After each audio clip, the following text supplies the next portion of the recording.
Welcome to the second Vibrant Asia Symposium of Journal of Asian Arts, Culture and Literature organized by the Asian Literary Society. It is my honor to moderate this session and have a discussion with the contributors on varied themes pertaining to Asia. I want to thank the founder, Mr. Manoj Krishnan, for his relentless efforts to promote this cause. My name is Nisha Tandon, and I am from Dubai. And I would like to begin this session by giving a brief introduction about each of my guests today. On our panel today, we have four guests, and actually, I can exhaust the entire session talking about them. But I would like to give a brief description about each one before taking the discussion forward. First on my panel, we have a dear friend, Sonal Singh, an entrepreneur by profession and a writer by passion. Sonal is a published author on several online writing portals and has also participated in over 15 anthologies under renowned publishing houses. She is the recipient of many prestigious awards and certificates of excellence for her stories and blogs. The list is long, and here are a few. She has received the Lal Bahadur Shastri Award for Corporate Excellence for her venture Rian Placements.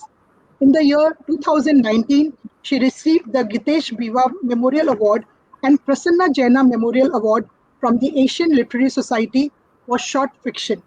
In the year 2020 and 21, she received the Orange Flower Awards by Women's Web for her articles and blogs on parenting, wellness, and important social issues.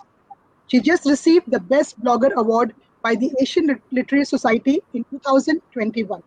Last but not the least, this year, Indian Women Achiever Award for Literature was conferred upon her by the Asian Literary Society. Yes, this is just the beginning of her literary journey. Way to go. Welcome, Sonal, and we look forward to an enriching session here. Thank you so much for that warm welcome. My next guest, Dr. Aparna Pradhan, a doctorate in zoology, is an artist, a freelance writer, and a poetess. She has exhibited her work in prestigious art galleries in over 35 national and international art exhibitions. Her paintings adorn the walls of Raj Bhavan, Goa, and prestigious houses in India and abroad. As a freelance writer, she has published more than 300 articles on varied subjects in leading newspapers and magazines. Her poems have been published in international and national magazines and anthologies. Many have been recited, and more than 50 poems have been awarded. Life-size posters showcasing her poem, Meri Awaaz Suno, have been erected by the Forest Department, Government of Goa at various public parks and gardens to create an awareness on importance of trees in saving the environment. Dr. Aparna is the recipient of many prestigious awards. Indian Women Achievers Award in the Arts in 2020 by the Asian Literary Society, Annual Wordsworth Award of Excellence in Hindi Poetry in 2019, Award of Excellence in Arts 2020 by Spandan Global Art and Cultural Foundation. She was featured as established icon in the inaugural issue of international art magazine Spandan Art Week. She was a part of the world record of longest painting recognized by Global Book of World Records, Golden Book of World Records at Vibrant Goa Global Expo and Summit 2019 at Goa. Dr. Aparna has been actively involved in the group shows in aid of Don Bosco's charities for educating the underprivileged children by donating her paintings for the cause. She was a part of the charity show and donated paintings for raising funds for Kerala Chief Minister's Flood Relief Fund in 2018 through a group exhibition, Lending a Helping Hand. That is some commendable work, Dr. Aparna, and I'm a big fan of all your art forms. A warm welcome to you. Thank you, Nisha, for such a beautiful and a warm welcome. Thank you so much. My pleasure, ma'am. My pleasure. Mandira Ghosh, ma'am, is an eminent author and poet. She's a recipient of prestigious Bharat Nirman Award in Literature and has been awarded with a senior fellowship in the Ministry of Culture, Government of India. She is the guest editor of the Seven Quarry Poetry magazine from Swansea, Wales, and has penned down 17 books on wide-ranging titles. She is the recipient of the Women Achiever Award of the Asian Literary Society in literature and many other awards and honors. She is the treasurer of the Poetry Society of India. Her book reviews, short stories, articles, and poems are published in India and abroad. Her acclaimed book, Mahatma Gandhi, Tryst with Satyagraha, was published in 2019. It's a pleasure to have you here, ma'am. Looking forward to hearing more from you. Thank you, Disha. Thank you so very much. Wonderful introduction. Thank you, ma'am. Thank you.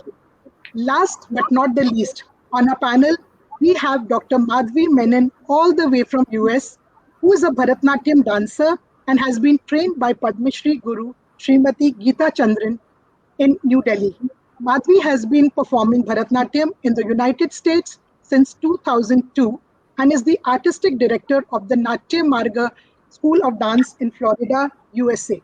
Madhvi holds a PhD in developmental psychology and is a professor in the Department of Psychology and Neuroscience at Nova Southeastern University. Madhvi's academic research focuses broadly on processes of psychosocial development during the period of middle childhood and emerging adulthood. And she has conducted studies and published papers on self-concept, self-esteem, attachment, aggression, gender identity, academic achievement, and parent-child and peer relationships. We are so happy to have you here, Dr. Madhvi. Thank you so much. It's my honor, and thank you all. It's so great to see you all, and thank you, Asian Literary Society, for having me. Thank you so much. So now we can have a discussion on our topics of under the thing. I would like to begin with an article that I have written about UAE, one of the unique wonders, the rise of Burj Khalifa in Dubai. Since its inception in 1971, the United Arab Emirates has constantly been distinguished as an icon for innovation and creativity.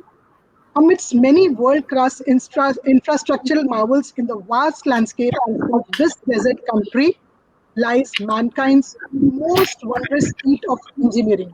The tallest building in the world, the Burj Khalifa, designed by Adrian Smith. Aside from holding the world record for being the tallest building, the Burj holds 6 other records.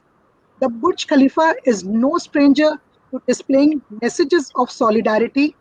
Through 2020, it lit up in the flag colors of various countries and displayed "We are with you" to empathize with the challenge of battling the COVID-19 pandemic.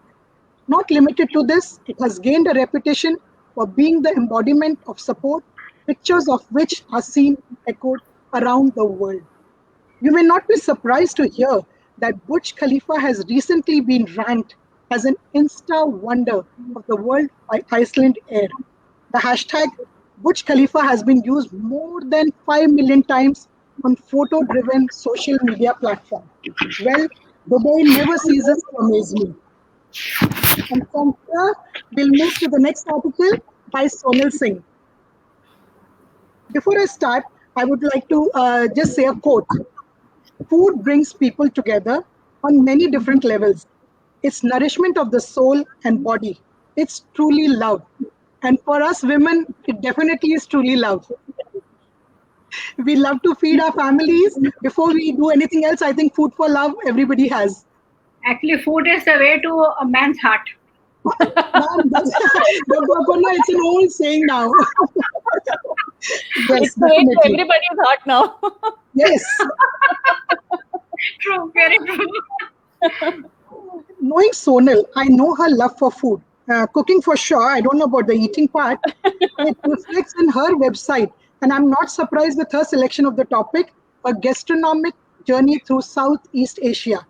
Sonal's passion for cooking is influenced by the roadside cuisine that she has come across during her multiple vacations. Am I right, Sonal? Very, very true. Very true.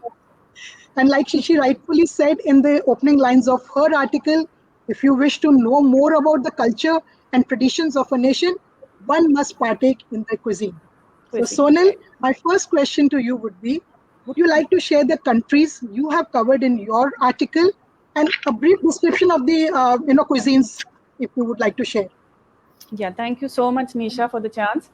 My article basically it was titled "A Gastronomic Journey Through Southeast Asia," and the countries that I have covered are actually the Southeast Asian countries. I try to cover as many as possible, but my main emphasis was on countries like Sri Lanka, Malaysia, Indonesia, China, and Japan. The reason I covered these countries is because these countries are basically those which have imbibed the cuisine from three main influences.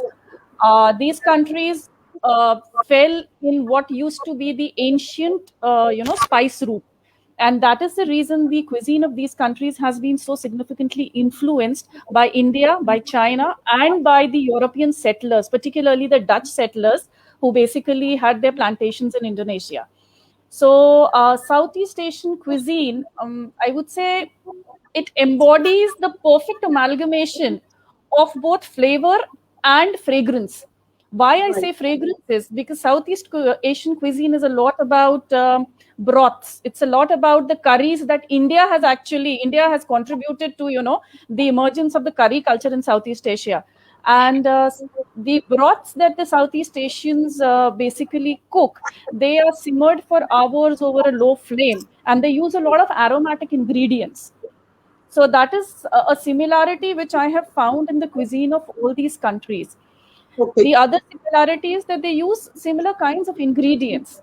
The only difference is the incorporation of those ingredients at what step of the recipe, plus the technique of cooking that particular kind of food. That's where the difference in the cuisine comes in Southeast Asia. Very, very well. I think it's put across. And because we all are fond of that cuisine, so I think we are able to, understand it much better. Since you explained it so well, it has become a lot easier also. Anybody has a question for Sonal, can please go ahead. We all are foodies, so anybody who needs to ask, or can I proceed to the next question?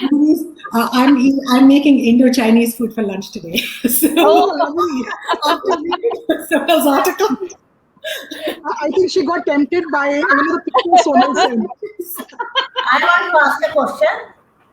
Yes, ma'am, please. Can I ask a question? Sure, ma'am. What is the predominance for vegetarian or non-vegetarian? Ma'am, I am a non-vegetarian. I am a non-vegetarian, but my family prefers non-veg more than I do, actually. So I cook both cuisines. But my family prefers non-vegetarian food more. That's good. Okay. So Sonal, I'll move on to the next question. What do you think is the role and influence of Indian spices or Indian method of cooking in the South Asian cuisine? A lot, actually. Particularly evident in the Sri Lankan cuisine. India, actually, the important part here is that it is the South Indian cuisine which has actually influenced the development of cuisine in countries like Indonesia, Thailand, and Sri Lanka. Why? Because curry is something which is so indigenous to us. Now, the method in which we prepare a curry, the North Indians prepare it with a ginger garlic paste, which was something alien to Southeast Asians. They use ginger and they use garlic, but chopped or minced and separately in their cuisine. Right. To use it together as a paste is something that we Indians have taught the Southeast Asians. Their curries are also influenced by the coconut curries of South India, the coconut milk curries that we have, the fish curries. And another ingredient which is fast gaining popularity in Thai cuisine is tamarind. They've recently, off late, they've discovered tamarind. Yeah. The Thai curries, basically the red and the green curry or the Massaman curry, they're influenced by the Indian curry making techniques. But tamarind as an ingredient is something which they could never really fit into their cuisine because they're more partial to soy. Because a large part of the Chinese diaspora is what actually, formed Southeast Asia. So the culture is indigenous to Chinese cooking. So it is basically a recent development, I would say, that tamarind is fast picking up and replacing soy in a lot of the recipes which you find in the more, I would say, ethnically diverse areas like, Bangkok or maybe areas like Kuala Lumpur or Singapore for that matter. So these are the I'm going to steal one thing I had kept for Mandira ma'am, and I'm going to put it here.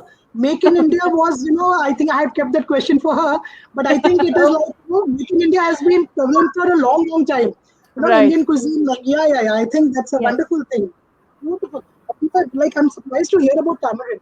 I thought it's such an Indian thing. So was I actually. So was I, because I've never eaten a Thai dish which had tamarind. Sorry, please continue, madam. Haldi, rice, Yes. tamarind, and so many neem. Margosa. We eat Bengal. We eat margosa and brinjal. That is all very healthy in a way. And I am a vegetarian, and I'm very fond of Mahatma Gandhi. One of the many reasons was he promoted vegetarian food. Yes. So now he's not. And regarding make in India thing, Gandhiji realized that British main aim was initially was trade. He also realized that in order to become a self-reliant nation, one should not depend on anyone and one should be independent in each and every field. Several things in India are inspired by Mahatma Gandhi. And there is possibility of Make in India to a great extent, had been inspired by his ideology. I think we totally agree with Mandira ma'am. And Aparna, would you like to just say something about the cuisine in Goa? I mean, is it like what? Yes, Goa cuisine, they use a lot of tamarind and coconut. That is the main base. And they also believe in making curries, but they prefer doing hand grinding compared to doing mixy. Yeah, so they don't use mixers. They prefer hand ground spices. Then they use coconut practically for everything. All the dishes they make. Right. Then to balance the chili part, they use the tamarind. But the Goan cuisine is awesome. It's very it is. Yes. It is. Many times. Lovely. Okay, Adri, here we want to ask you, since you've been in US for a long time.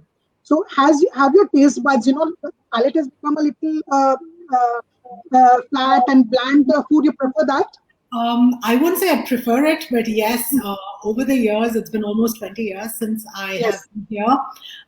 When I come back to India, then the spice, yes, I love eating the food, but my eyes will be watering.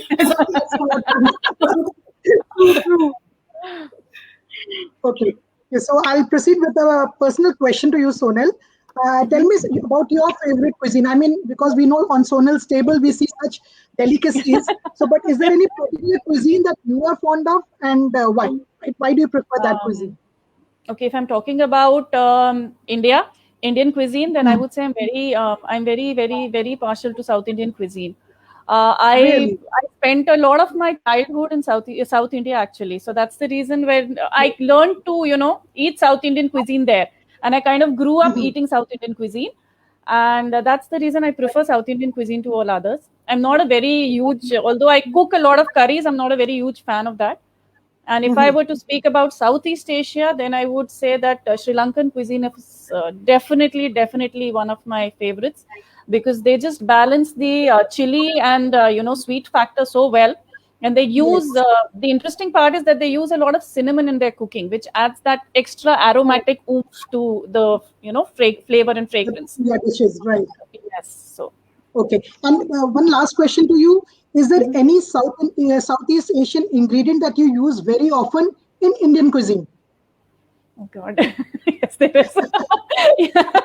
Okay, so we all know that we all know that tofu is fast catching on in India in any case. So of late I've been using a lot of tofu because my husband is very partial to that. He prefers it to apna paneer, but apart from that, there is one tip that I can share is that soy sauce actually can basically be used to, kind of, it can be used instead of a lot of ingredients. Like in Delhi, being a North Indian, we make chola, right? Chola kulcha khate hain, chola puri ya chola bhatura khate hain, right? The typical color which you get chole ka, that dark tinge that you get, so if you don't have the dark tamarind with you and you don't have access to that, I recommend put 1 tablespoon of soy sauce into the chola mix.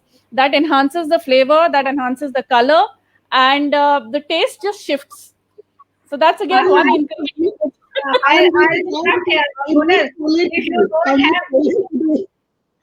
Yes, if you ma'am. don't have soya sauce or you don't get the black color, just brew some tea, a strong one, Tea. and strain That it I and put pour it in. anyways. Yeah. Yeah. That I put anyways. This is for that हाँ, slight khatta wala taste जो एक अच्छा, अच्छा little. लगता है kanji. So this is Yeah. for that. This is like a quick fix for chole. Because Dr. Aparna, we have grown up listening to this, a potpourri of all the spices and tea Spices. leaves. We've grown up, Yeah. but this Yeah. first soy sauce has come as a big surprise. Yeah, And now then we that- need to form a TV group for Sonal to share her tips. Yeah, we'll try to. We'll try it out somehow. And this gives Indo-Chinese a whole new Yeah. meaning. New meaning. I know. Right. Fantastic tip. Thank you, Sonal. So Thank with, you with so this we much. come to So with this we come to the end of Sonal's thing, and I just want to make a mention of a few things that I noticed in her article. Each country Sonal spoke about in her article has a distinct flavor, a uniqueness, yet the flavors are carried over to and from the neighboring countries. And she has in details covered the spices, flavors, cooking methods, and what constitutes a traditional meal. I like the way she has ended her article with each country about each country with the way people eat their food. It is not limited to the cuisine, but how it is relished. Whether it is relished with hand or they use a specific a spoon or a fork or maybe chopsticks. Yeah. And yes, and I was surprised to read that Thai cuisine was influenced by Indian cuisine as the Thai people learned to use spices from India. That was a big learning for me. And now this soy sauce and tamarind. Thank you so much Thank for you. listening to me. Thank you, Sonal. We learned a lot from you today. And now we move on to the next article that is by Dr. Aparna, Traditional Art and Craft in the Land of Happiness. Dr. Aparna, would you like to tell me what this land of happiness is first? Can you Of name course. it for our audience? Yes, absolutely.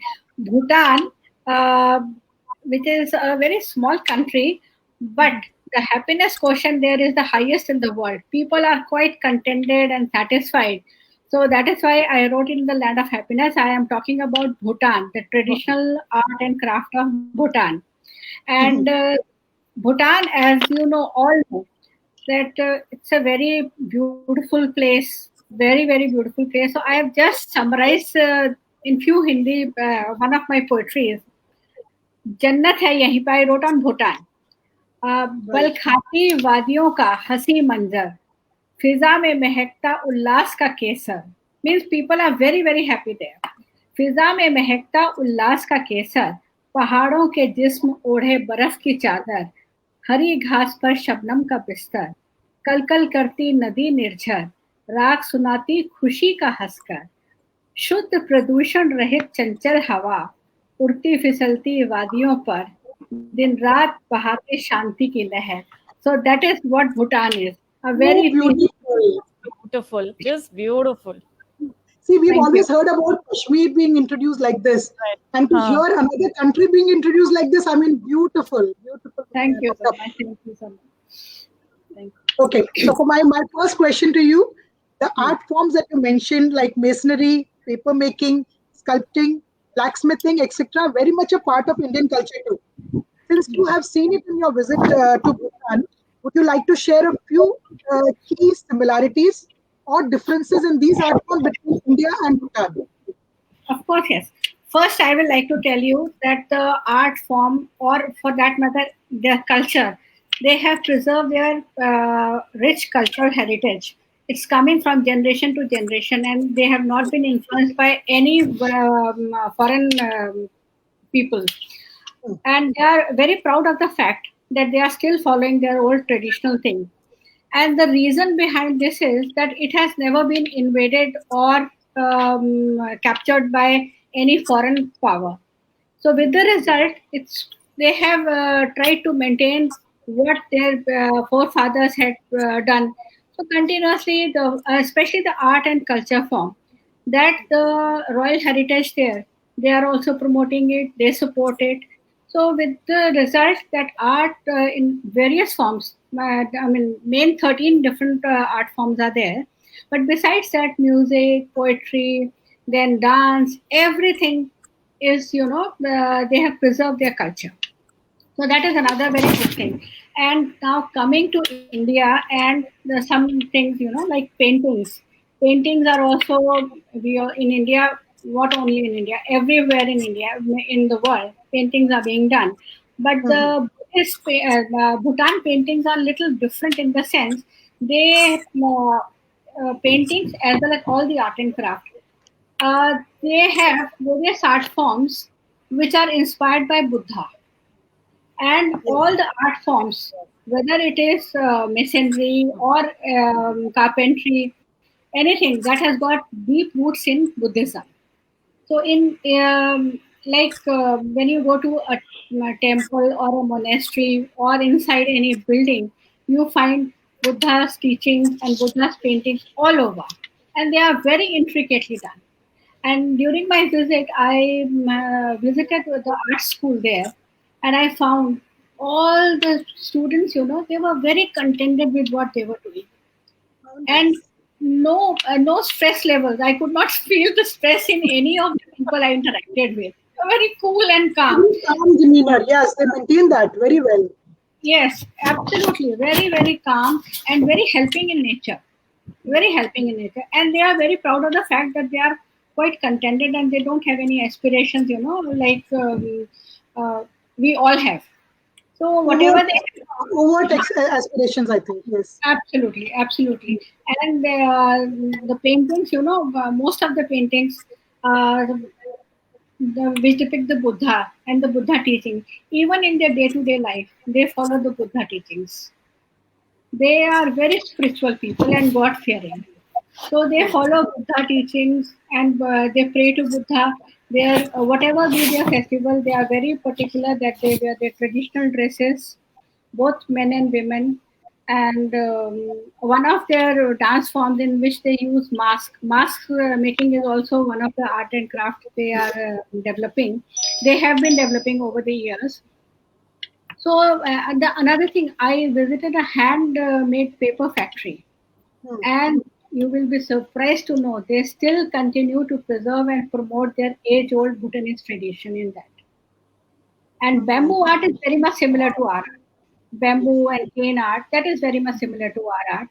Plus, they have a weaving thing. Weaving, they weave their different designs, intricate ones in their special colors. They use special colors, and everybody, whenever they have a festival or when they are meeting for some social gathering, they wear their national dress, which the people have woven for them. And coming to the jewelry part, I find that in India we have a lot of intricate jewelry compared to what they have. Our jewelry, whether it is gold or silver, is very intricate. And even the weaving part in India also, we have different like Banarsi sarees, Kanjivarams, and all those things. They are very, very intricate.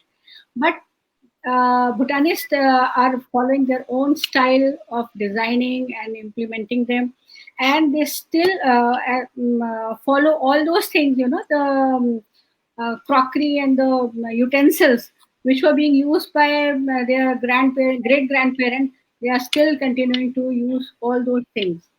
So that is the difference. Here we have switched over from one thing to another thing. So, but they are still continuing with it.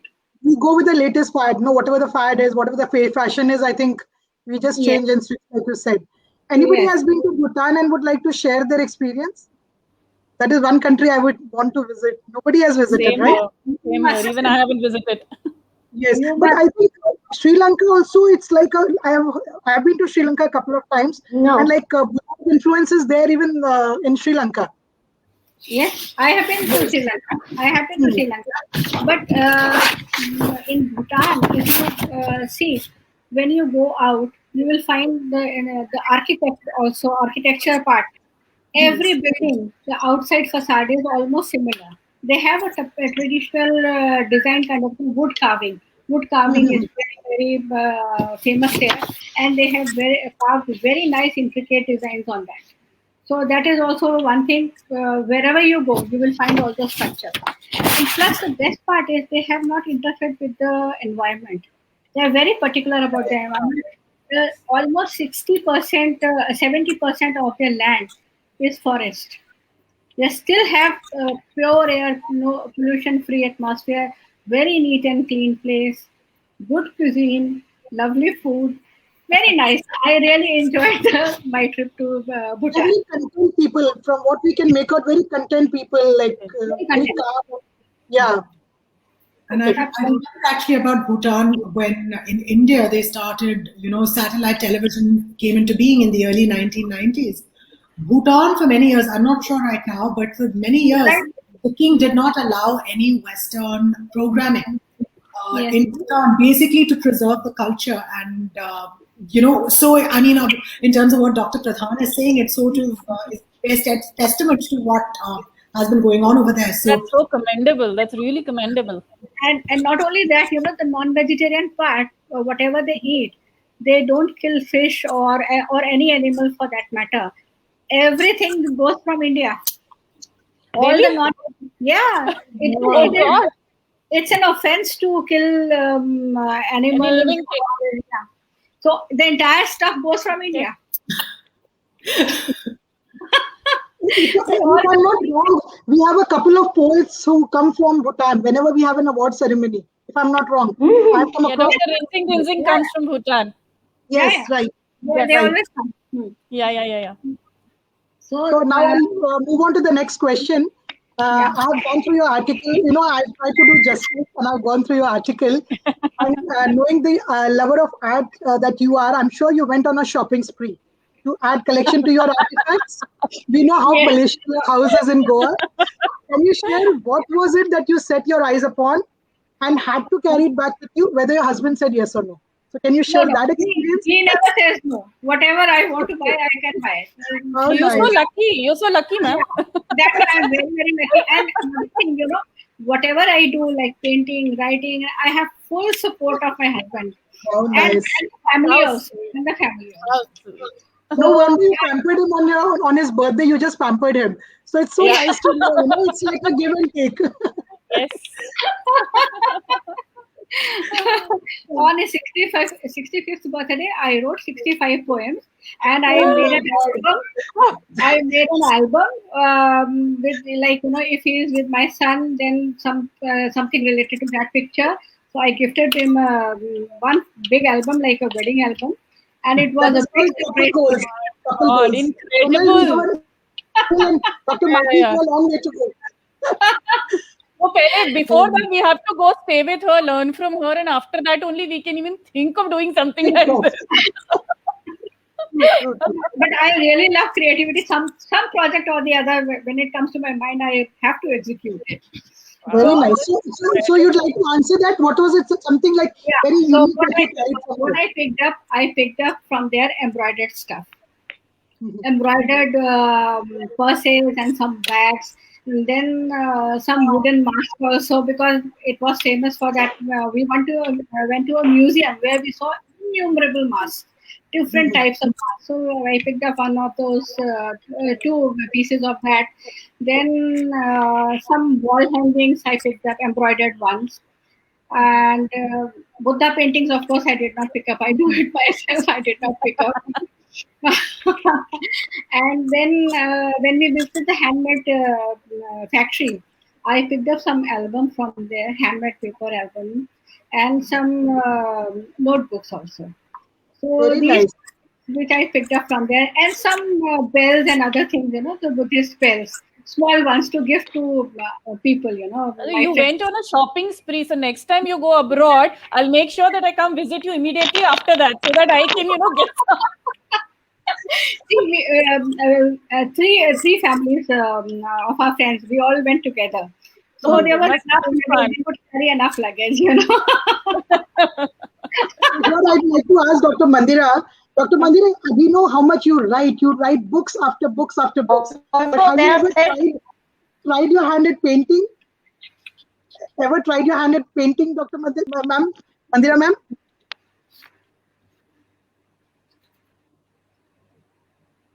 You're asking me. Yes, ma'am. Yes, Mandira, ma'am. I know you write a lot. My images are put into words, but not in color. Okay, yeah, okay. Yes, can you hear me? Yes, now we can hear you. Is it okay? Am I audible? No, you are echoing a little. Hello? Yes, now Can we you can hear hear you. me? Yeah, now we can hear you. Yes, I know. There's some problem with the lap and then I just wanted to phone. The thing is that I want to tell you, I am not a painter. I have some images in my mind, but I put them in words. I didn't put them in colors. Very dark.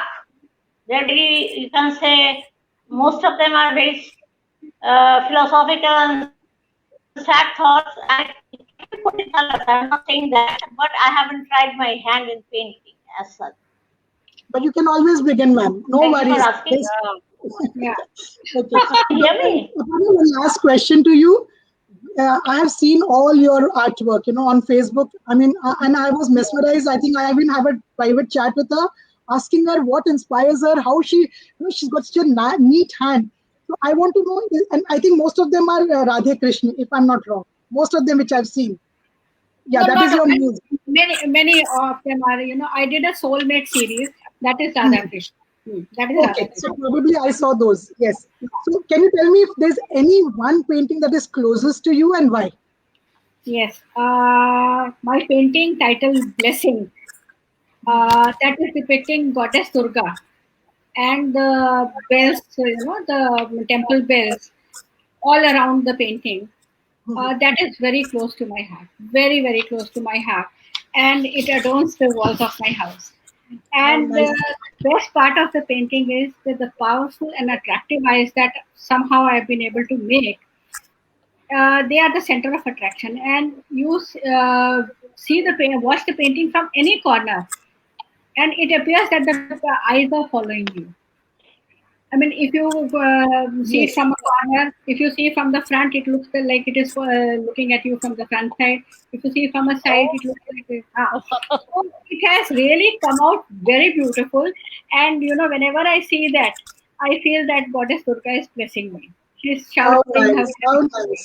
So that Such is a very. beautiful. Yeah. And second thing, I am also inspired by Goddess Durga. Oh, that's very. Who's an embodiment of power and femininity. So I have done some series on beauty and power, in which I have done combined females' faces or the bodies with horses, signifying that the females, every woman is a very powerful soul, exactly like the horses are. Horses are, they have a mesmerizing movements, plus they are beautiful and they have the strength. So I have tried to depict that every woman is an embodiment of strength and power. So that is another series. Thank you so much, Dr. Aparna. I mean, I think we could have gone on and on if we didn't have a time constraint. Thank you. Thank you. Thank you. So next, next we have. Nisha, before you move on to other, let me introduce you. Whatever I know you, Nisha Tandon is a prolific writer, a poetess in Hindi as well as in English, and recently she has received the award for the Indian Women Achievers Award. Plus, I think debut award for your Hindi book and debut award for your English poetry book. So besides that, she has tried her hands on painting also, and she does very nice paintings also. Nisha has swept the awards. Nisha is everywhere starting 2021. And it's so nice. Really, it's really nice. Very nice. 3 cheers for Thanks to pandemic, thanks to pandemic, we are homebound. Like I'm a social butterfly, I'm always out. So I think it has tied me down and channelized my energies into, negative energies into this probably. But the results are beautiful. Thank you so much, Dr. Aparna. My pleasure. So this came as a surprise actually. So I'm really feeling happy now. You deserve more than this, I didn't want to do apne muh se, I didn't want to do apne muh se Miya Mittu banna. So I'm glad you did that. Okay. Now next we have Dr. Madhavi Menon. Her theme was Indian classical dance and the development of cultural identity in the Indian diaspora. It's a beautiful, I think, theme, and I think most of the South Indians, I feel, they are dedicated towards some art form. Is it right, Dr. Madhavi? Yeah, predominantly so, actually, particularly in Tamil Nadu, because I mean, when you think, but you're true, you're right, actually, pretty much. Very right. You know, and I wouldn't necessarily say just South India, because even we have a strong North Indian tradition of, you know, Kathak. In East of India also, we have a lot of classical art forms.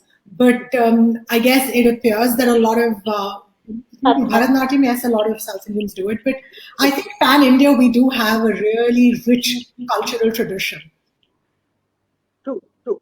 So I just like to introduce this, but rest everything we want to hear from you. Art in any form not only empowers individuals but helps them to stay connected with their roots. I think this comes from your article as well. So, what according to you is the role of performing arts, specifically engagement in classical Indian dance, in the development of cultural identity? Now, when we think of cultural identity, typically when we are actually living, for example, when I speak of myself, I lived in India till I was 22, and I've been here for almost 20 years now. When we live in India, we're not, the Indianness is not quite so salient to us because it abounds, it's everywhere. We don't really think, I mean, it's when you're part of the majority culture, we're not necessarily so keyed into it because it's everywhere, it abounds. But it's when we come out and we are sort of in a minority and we are sort of finding ourselves, we're trying to establish ourselves and adapt to our new land. And also there are the pulls to the motherland. And that is when, I mean, we look around, we speak, we sound different, we look different, we eat different foods. I mean, culturally, we are different. And it is when we're in a minority that we really start, this cultural identity actually becomes salient. I have to say, I mean, I thought of myself as Indian only after I came to the United States. When I was in India, of course, I was Indian, but I wasn't really thinking along those lines. Right. And to put it in perspective, about a decade ago, one of my Caucasian American friends visited India with me. And I remember this was, I think, after a shopping stint at Lajpat Nagar or Sarojini Nagar or somewhere. After that, we came home and she's like, Malvi, you know, this is the first time I thought of myself as white, because all along she had been, I mean, she'd been in the US. Yeah, she was born and raised in the US, and she never thought of herself as anything specifically till she came to a land surrounded by brown-skinned people for her own ethnic identity to sort of become salient. So to sort of answer your question in terms of engagement with the classical arts. It's not just like a hobby class. I mean, it is a hobby class, of course, for a lot of, I mean, at the age of 5 or 6 when kids are starting out. It's one of the different activities they do. But I think when they are engaged in classical music or classical dance, there are so many ties. It's not just the physicality of it. It's also, I mean, just if you're doing the namaskar, the significance with it, where you're taking the blessings and permission from Mother Earth before we can dance upon her, and seeking the blessings of our gurus and the gods above and the audience. Now, all of that is very intertwined with traditional Indian philosophies. So I think it is giving us more than just the dance or the physical aspect of it, because Indian classical arts are so deeply rooted in the Indian cultural as well as spiritual traditions. So I think kids are, especially when they are second generation immigrants, because they are literally traversing two boats at that point to sort of get those links with their parents' homeland. Right. Right. So my next question here would be: how do you think it is promoted a lot in the US? Because I'm not aware of what happens there. So do they promote Indian classical dances there? They do. Actually, they do. In fact, now first of all, the US government, they do. I mean, in fact, at various levels, you have fellowships which are awarded to Indian classical performers and artists. In fact, the Indian Embassy, of course, often invites Indian classical artists over here in the United States and across the world, actually. The Indian government does that from their end. But the US government and the local counties, I mean, today I know there is a World Cultural Festival, and I know there are people, there is an Indian booth over there. So we have things like that. In fact, for about 10 years, I was one of the judges for the National Foundation for Arts. And this is basically high school seniors, which is 12th graders. They submit their entries. And these are, of course, kids who've been practicing their chosen art form for several years. And so we have ballet, we have tap dance, we have Irish step dance, we have music, everything. But then there's also world dance category, and almost for as long as I've been part of it, almost every year we've had one or two fantastic Indian classical dancers who have actually won some of these scholarships. And this is, of course, at the national and United States level.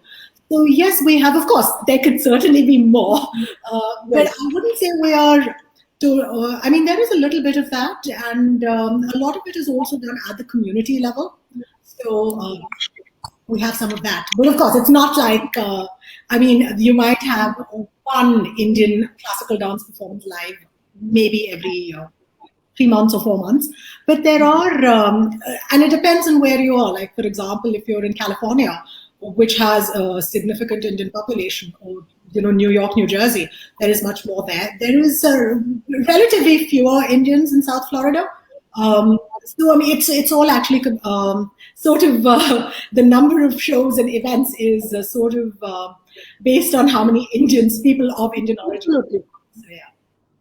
And in your article, there was a mention of public identity and private identity for expatriates. I found it very interesting, but I wanted to know a little more, and I'm sure everybody on the panel would like to know. Absolutely. Yes. This is actually, now, Yes. Typically when we are talking about the diaspora, be it the Indian diaspora, the Chinese diaspora, whatever the diaspora, we are, as I mentioned earlier, we have our feet on two different spaces. So when we're outside, for example, I teach at a university. So when I'm speaking with my students, I'll talk about schedule and the route that you have to take to get to one place. But if I'm talking to my Indian friends or talking to family back in India, I'll talk about schedule and the route I'm going to take to get to one place. Now, this is sort of part and parcel of these two, the public persona, which is what we have, which is to an extent sort of more in keeping with what the majority is doing. But then back home, I mean, the kids will be taking sandwiches for lunch and they come home and they're eating chapati. So that is part of the private vis-a-vis public persona. And that actually is linked with biculturalism, which we actually, I mean, when you look at the development of ethnic identity, bicultural youth, and these are typically when you're looking especially at second generation immigrants, because first generation immigrants like me, I mean, we grew up in India. So much of our cultural identity is already formed when we come here. My children, for instance, they were born in the United States and they visit India every couple of years and they know they have grandparents in India. But for the most part, I mean, they think they are in the majority. Their friends are all, from all over the place. So biculturalism is basically when you can strongly identify with the majority culture as well as with your own ethnic minority culture. So we do find that a lot of so being bicultural allows you to engage in code switching. Code switching is basically when okay, I'm talking to my grandparents and this is what I need to say, and it's not something that they're doing. It's almost happening automatically. Like when I'm speaking with my Indian friends, I'll sort of sneak in a few Hindi words, but I don't find myself doing that at all when I am speaking with my American colleagues or my American friends. So this code switching almost becomes automatic after a point, and that is sort of linked with this biculturalism and coming from this public identity vis-a-vis private identity that we have. Very nicely, very well put. I think I have a question for Dr. Madhavi. May I? Sure. Yes, please. Yes, please. Yes, please. Okay. So, Dr. Madhavi, my question to you is, I find that we Indians culturally are very accepting of dance forms when it comes to not just our own, but we also try and learn dance forms which are more prevalent in the Latin countries, so salsa ho gaya, ya koi bhi dance form ho gaya. When it comes to America, and when there are classes which teach particularly, say, Mohiniyattam or Bharatnatyam or Kathak or Odissi, do you find American or Caucasian students also as eager to learn our dance forms? Oh my goodness, yes. Really? Yes. Okay. I have conducted innumerable lecture demonstrations in Bharatnatyam the past almost 20 years. And a lot of them, I've done it at universities, and I haven't shared those pictures, but a lot of them are, American students without any ties with India. That's nice. Who come for these things, and they stay back and they ask questions and they want to know. And, so that kind of interest is fantastic. In fact, in my own class, I did have an American student who had no links with India, because a lot of kids, when they're 5 or 6, it's their parents, okay, let's give them a dose of Indian culture. And we want them to sort of, be a part, have those links with the parents' motherland. Sure. But then I've had a couple of American students who've not had any links with India. They haven't even visited India, but they're so interested. They're Indophiles, and they want to sort of be immersed in, Indian art or culture and stuff. So Right. they're extremely accepting and they're extremely interested, which is That's nice to know. I missed out on such an important question. Thank you, Sonal, for bailing me out. It's a lovely question. I was Actually, very intrigued by this point, actually. So I said, this is the best person to pose this to. I'm glad you asked that. And Dr. Aparna, I just want to ask you something here. I've heard you sing. We've heard you recite soulful poetry. We've seen your beautiful paintings. So now only thing left is dancing. So मैं करती हूँ dance. अभी question गलत हो गया. I'm sorry. I'm taking it back. How could I doubt you? और मुझे बहुत शौक है. इनफैक्ट कई अच्छी बीट होती है ना, तो it is very difficult to hold back. Oh, that's nice.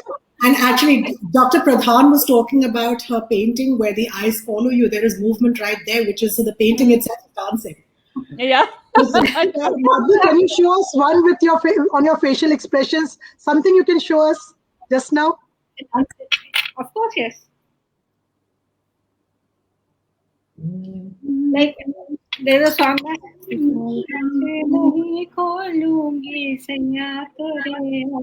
Okay, Dr. Aparna is doing it right now. Oh, wow. That's so nice. Beautiful. And Madhu, now from you also. We have two dances here. Sundara charu kapola birajat sundara gur jubani vanamala. So this is Sundara Shama Sundara Baralila Sundara Bolata Bhajana Rasala Sundara Charu Kapola Virajata Sundara Gura Jubani Vanamala Sundara Shama Sundara Baralila Sundara Bolata Bhajana Rasala. My God, your passion comes across, you were just so involved. That was beautiful. Beautiful. Yes. Now we have, sorry, thank you very much, Madhavi. Now we move on to our last guest, last but not the least, Mandira ma'am. Yes. So Mandira ma'am, I want to say a quote before we start for you also. Her mic is on mute. Her mic is on mute. Okay, Mandira ma'am, I think your mic is on mute. Yes. Okay. Is it okay? So, Yes, now it is. So you can chain me, fine. you can torture me, you can even destroy this body, but you will never imprison my mind. Undoubtedly, this is Mahatma Gandhi for us. And this is the article written. Certainly, Yes. Also, Sorry? he was a very dangerous.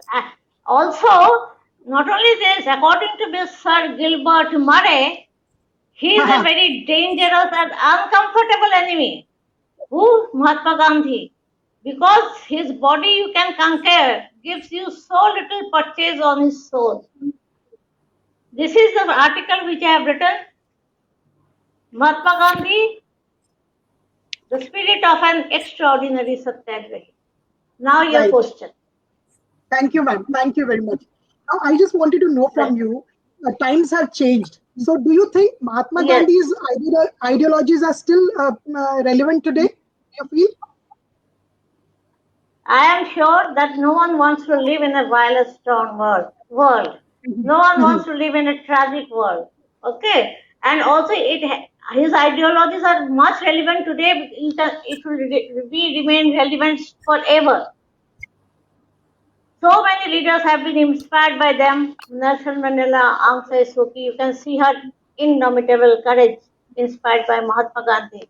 And I also wish her best on this particular day of International Women's Day. I have penned down a complete volume of a book, Mahatma Gandhi Tryst with Satyagraha. Right, that has already been mentioned. So can I move on to the next question, ma'am? His ideologies will remain relevant because of many reasons. First of all, yes, because time is constrained. Yes, certainly. I think we are having some audio issues with ma'am. Hear you. There's an audio lag, I think, for a few seconds. Hello? Which is Yes. coming. Right. Yeah. Yes, ma'am. I think you ask your next question. She's waiting for it. Hello? Yeah. So can I ask you the next question, ma'am? From my phone?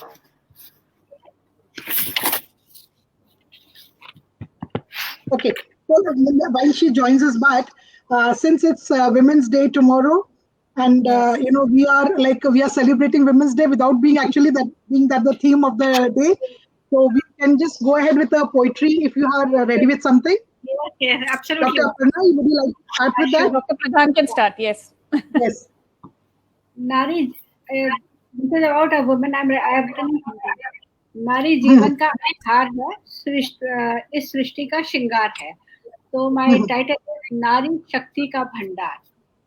नारी हूँ कमजोर नहीं, आदि शक्ति की ज्वाला हूँ, महाकाल का तेज हूँ, खामोशी चीरता शंख नाद हूँ. नारी हूँ कमजोर नहीं, मुझ में दुर्गा, मुझ में काली, मैं ही शक्ति का अवतार हूँ. मैं रुद्राणी, मैं ही ब्रह्माणी, लक्ष्मी सरस्वती का वास हूँ मैं. जगत जननी हूँ समस्त सृष्टि की, अपने आप में पूरी दुनिया हूँ. जगत जननी हूँ समस्त सृष्टि की, अपने आप में पूरी दुनिया हूँ. मैं ममता का अथाह सागर हूँ, लहरों की मधुर गूंज हूँ मैं. सुख और खुशहाली की गागर हूँ, नदी का धीरज बांध हूँ मैं. नारी हूँ कमजोर नहीं, अबला नहीं, बेचारी नहीं, शक्ति का भंडार हूँ मैं. चट्टान सा अडिग विश्वास हूँ मैं. Thank you. Beautiful. Beautiful. इसको सुनकर हमें we are feeling proud to be a woman actually. Actually. We take pride in being one. We ought to be proud of being a woman. Yes, of course. Dr. Mandira, can I ask you now before your audio goes off? Can I ask you another question? Again, okay. So, Mandira ma'am, do you think there's we are missing an eminent figure like Gandhiji today, or is there anyone who can fill his shoes? That was my next question to you. I can't find anyone who could ever fill his shoes. His life was a lesson. His life was a mission. His life was an experiment with truth. His life was an experiment that no one I can find can risk his life for the sake of millions of throughout his life. We can't remain without food for 6 hours. And he his life for millions who would not even eat. Did not eat for 21 days fast for his content. Where will we find a man like him? No one can ever fill his shoes.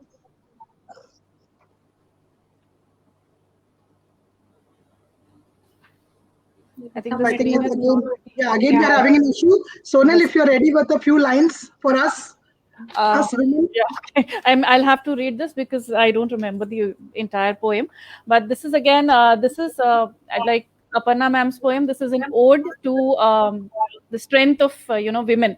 So it's titled "I Rose from the Ashes." The desolate landscape sighed. its desultory angst wrapped in shards of impotent hope. Still bemoaning the loss of its verdant yesterday, it nudged me, cajoled me into wakefulness.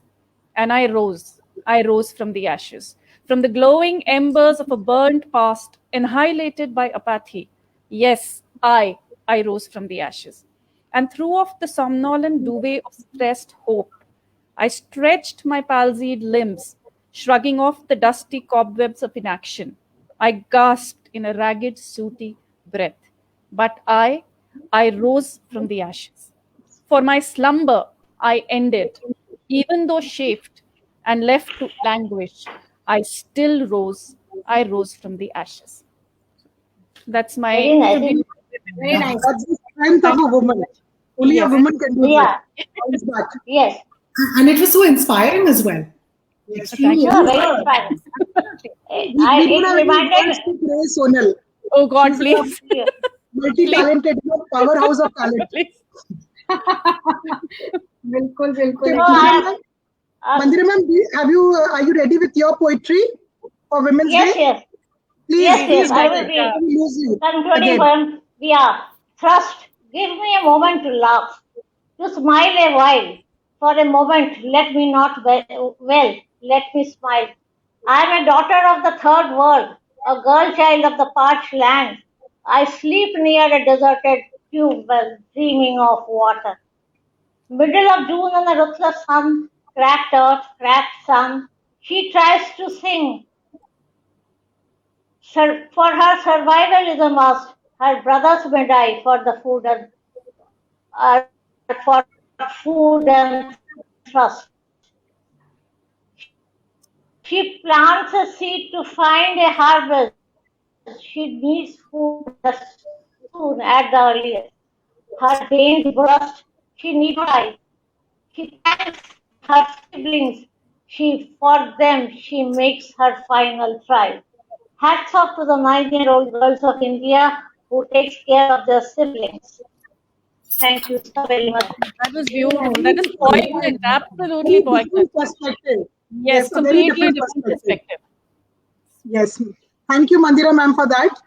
Now I'll read mine. Yes. It's a little long, so please tolerate me. Could you hear Come on. final?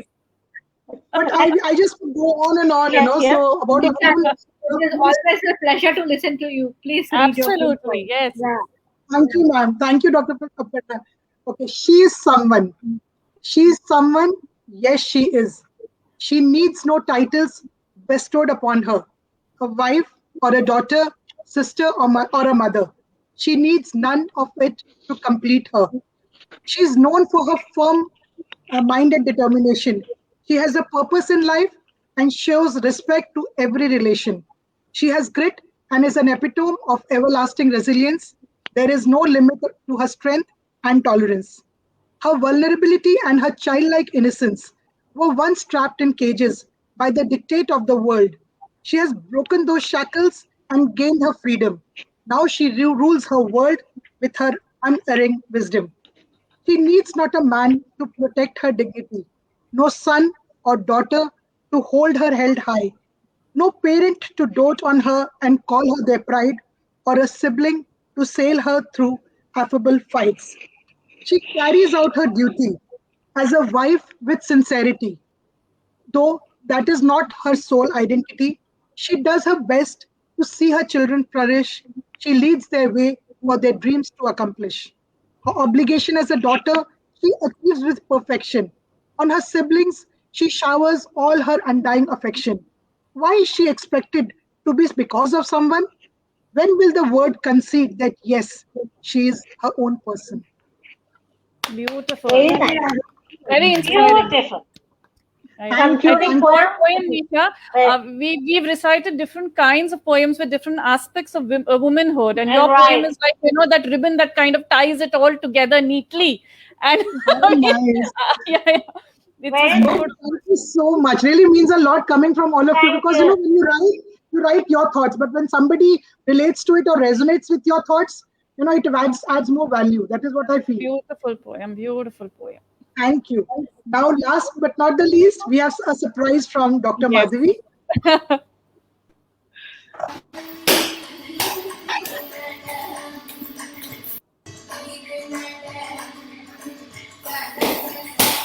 Yes.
Beautiful. My So God, that is beautiful. beautiful. Yes, That was, it I think, was. beauty and grace personified. Absolutely. All Beautiful. her mudras are perfect, ekdam. The way she does it, oh God. It is easy to see how passionate you are about this dance form. And Absolutely. Beautiful. Keeps me going. we need that motivation in life, you know. Great, great. Right. So now, before we wind up, so I would like a quick word from each of you, starting with Sonal. Anything that you would like to share before we leave? All I'd like to say is that this is one forum, I discovered Asian Literary Society through my mother, and I'll always be eternally grateful to her because this is one forum where, I've come in contact with so many wonderful people. And this is a forum promoting arts in all of its senses. So, like we had Dr. Madhavi show us a dance form. So, we have dance and art and music and literature. We have poetry. There's so many things going on. And I just owe so much to Asian Literary Society, actually. I owe a lot of my recognition, a lot of my work to this society. So yeah, and my friendship to everybody here I owe to this society. And I wish You them echo all my thoughts. the very best. Yes. That's a big bonus. That's a big bonus, you know. Yes, it is. Maybe it's an online interaction with many others. We have met, but with Right. many, the connect is instant. That is what I feel. It is. See, It even is. with those people whom we have not met, we still feel connected because we Yes, are connected on the Facebook, you know. And it's more like a family. ALS is more like a family. Absolutely. It is. It is. Absolutely, it is, ma'am. So, and you get to meet people, you get to learn a lot from others. You know, they are sharing their thing. I really feel very happy to be connected with ALS. Thank you so much, Dr. Panna. And Madhvi, how do you feel about it? Oh, fantastic. I am very, very, very new. I have very recently, I like Sona letters actually through my mother You can mention her name, please, for the audience. Kalyani Menon. So she's my mother. And so she writes the tiny tales, and I believe she's been posting those at the ALS site. So yeah, my tales are not really much. Nobody wants to read them. I sent a letter to my mother. She's like, "This is so serious." I was like, "I'm sorry, this is what I do." So, I mean, because as an academic, I mean, it's just academic writing that I engage in. So she's like, "That's not funny," or something. I was like, "That's what I do."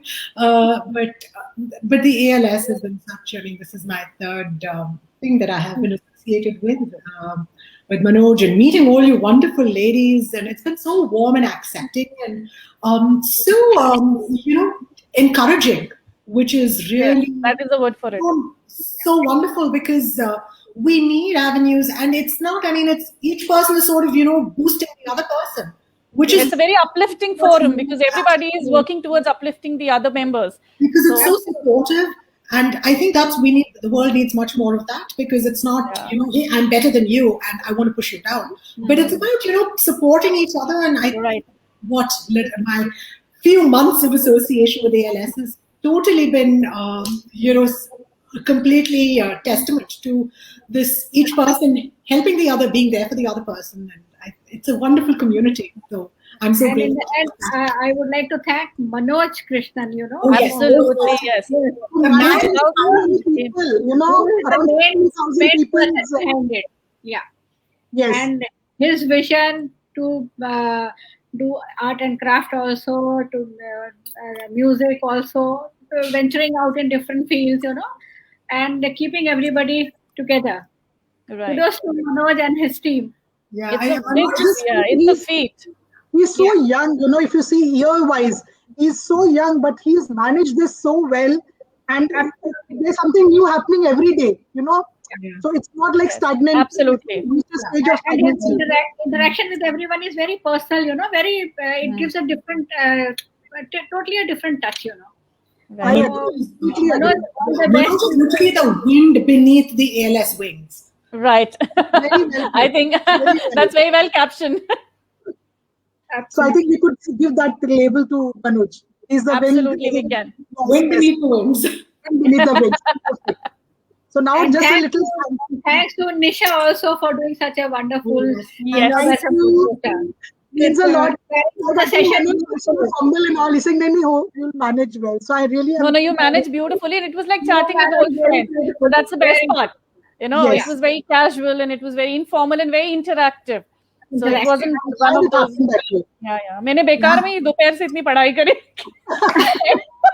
Exam तो हुआ ही नहीं. No, Sonal, you are fast distinction. Thank you. And it happened impromptu. Like we did not plan anything, but I just need to mention one thing. Thanks to Madhvi, the suggestion that you gave for putting videos. Yes, I think I took it to another Thank level. you so much, Madhvi. Yes, thank you so much, Madhvi. It really, Thank you. The video is only what it is because of the beautiful, fantastic pictures and artwork that you all sent. Otherwise, the video is nothing. It's all of your work. Thank you so much. Thank you so much. Now, I just like to say two lines before I leave. It has been a very enriching session for all of us. And I am taking away so much more about Asia, which I did not know because of all of you. And I would like to thank each of you and look forward to more interactions like this in future. Yes. A big, big, big thank you to Manoj Krishnan and Asian Literary Society. And with this, we'll sign off for today. Thank you so much. Thank you so much. For everyone joining and taking your time. Namaskar. Thank you. Namaskar.